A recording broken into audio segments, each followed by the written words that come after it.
it's Nim or Mimicry if you're feeling professional, and welcome to the YouTube video. Now today we're going to be talking about some anti-boosting behavior that happened in WoW Classic. Now before we get started, if you like me or you like what the channel does in general, go on and hit subscribe and hit that notification bell to stay up to date with everything the channel does. Additionally, I stream on Twitch every Friday, Saturday, and Sunday at 6 p.m. Eastern Standard Time. And you can find that at twitch.tv/Mimicry. But without further ado, let's talk about the anti-boosting behavior. So as we know, for a long time, Blizzard has not really known what to do with boosting. You know, you can't really outright ban it because then it's going to happen behind the scenes.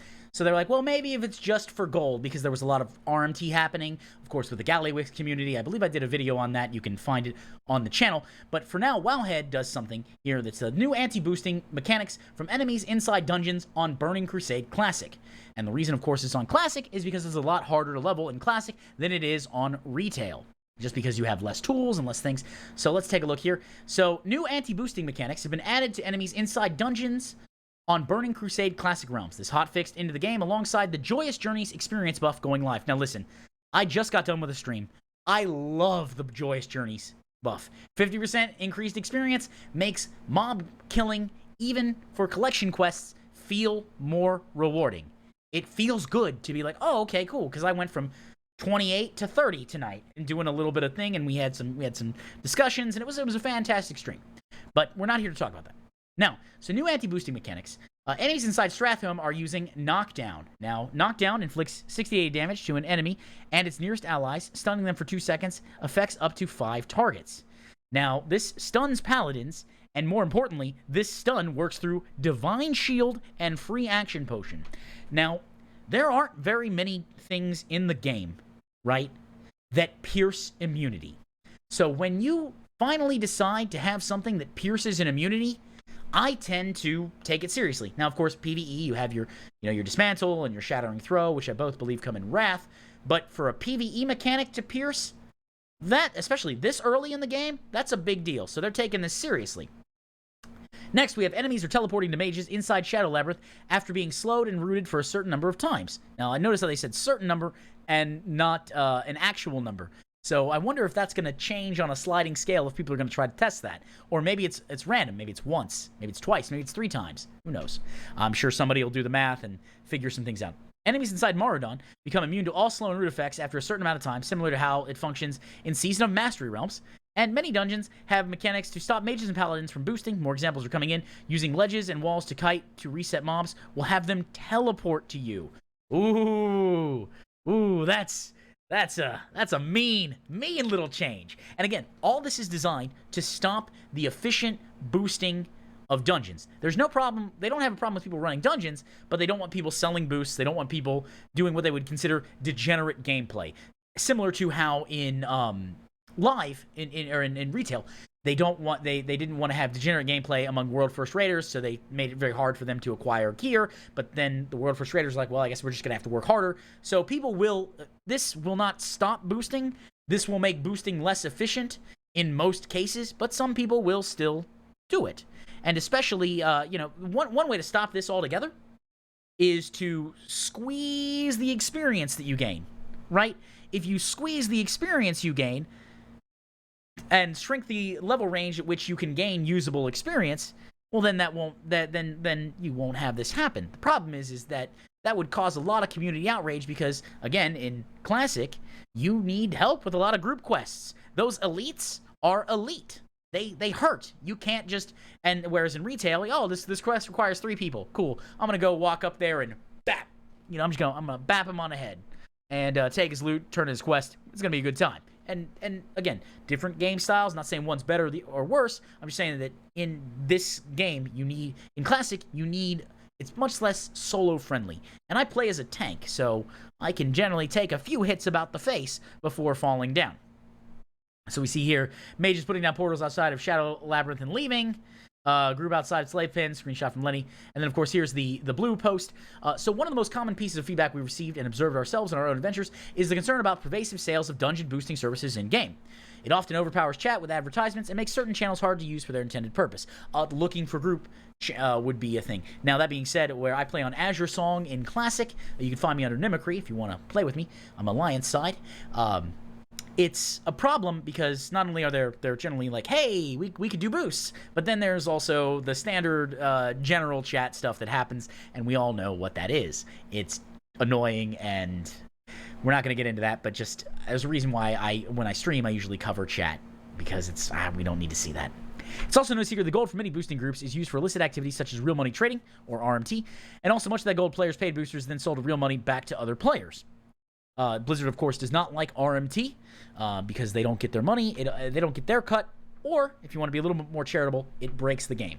Both things are true. Now we've seen the final major content release for Burning Crusade Classic. We will soon adjust the behavior of creatures in most dungeons, including the new dungeons coming in Wrath of the Lich King Classic. Oh, so they're keeping this going forward. Interesting. To make it significantly more difficult to endlessly snare and kite enemies. Additionally, we will implement a reduction to group XP earned when there is a large disparity between player levels in the same group. Okay, good. So they did actually decide to do that. They just didn't mention up in the article. We've experimented with similar changes to most dungeons on our Season of Mastery servers, and we found these changes to be very effective at reducing the efficiency of boosting groups. We plan to roll these adjustments in the Burning Crusade Classic realms at the same time as the Joyous Journeys XP buff 2, which should happen in the next few weeks. Stay tuned for more information about that and when you can expect to see changes hit live servers. Of course, that happened today. This video you'll see tomorrow, so it happened yesterday, but it's a big thing, and trust me, Joyous Journey does actually make it a lot more fun. This is also a good opportunity to remind everyone that spamming chat channels with advertisements for boosting services outside of dedicated trade channels is against the terms of service. And you should take every opportunity to report players that you see advertising for boosting services in channels such as General and Looking for Group.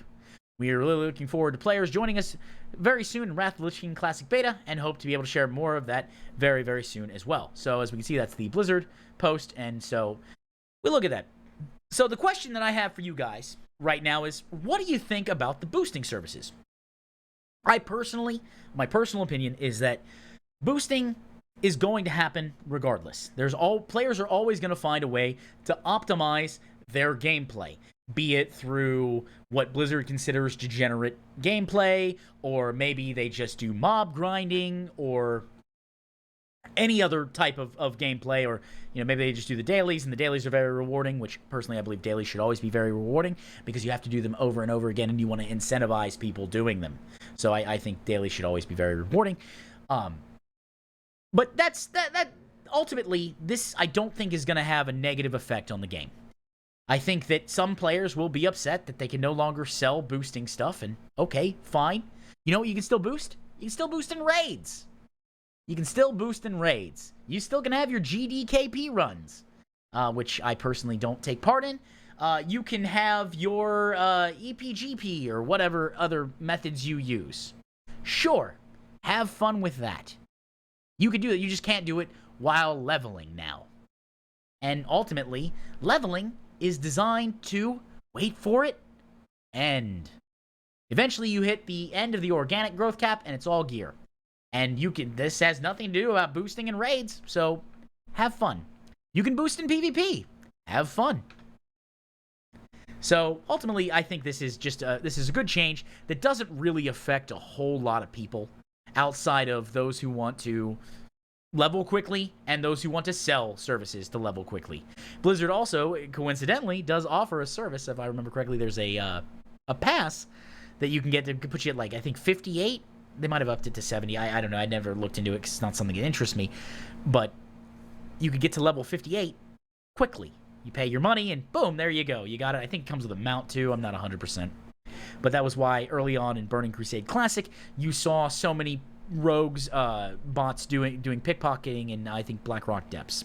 So keep that in mind, that there will always be Blizzard will offer an option to level fast when they feel it's necessary, because there's money involved there, and they like the money, just like any other company. So they're going to find a way to monetize it for themselves first and create barriers that would make it hard to play in a way that they don't intend for a player to play, especially if that way allows them to level at a speed that would be considered, and I'll put this in quotes, abnormal. Anyways, you guys, tell me what you think about this. I don't think it's a big deal, but let me know in the comments below. And of course, if you enjoyed the video or you like me personally, go on and hit subscribe and hit that notification bell to stay up to date with everything the channel does. Additionally, as I said, I stream on Twitch every Friday, Saturday, and Sunday. We do a lot of MMORPG content. It's a great time, and you can find that at twitch.tv/Nimicry. If you are social media inclined, you can follow my Twitter at Nimicry. It's good for snappy comebacks and memes. If you're in the mood for a longer discourse, there is a link below in the doobly-doo to my Discord server. I do my best to answer everything there and pings and such. And finally, for those who want to parse at rank 1, there is the Patreon. That's patreon.com/Nimicry. It's a great way to support the channel because it is platform agnostic and it helps smaller creators like myself monetize videos in a better way that's more friendly than YouTube ads. There are a variety of benefits, and you can all find that at patreon.com/Nimicry. This was a fun video to make. Hopefully you guys aren't too bummed about the anti-boosting. I know I like the 50% experience bonus, so I'm actually living on cloud 9. But may the mount that you're farming drop on the first kill.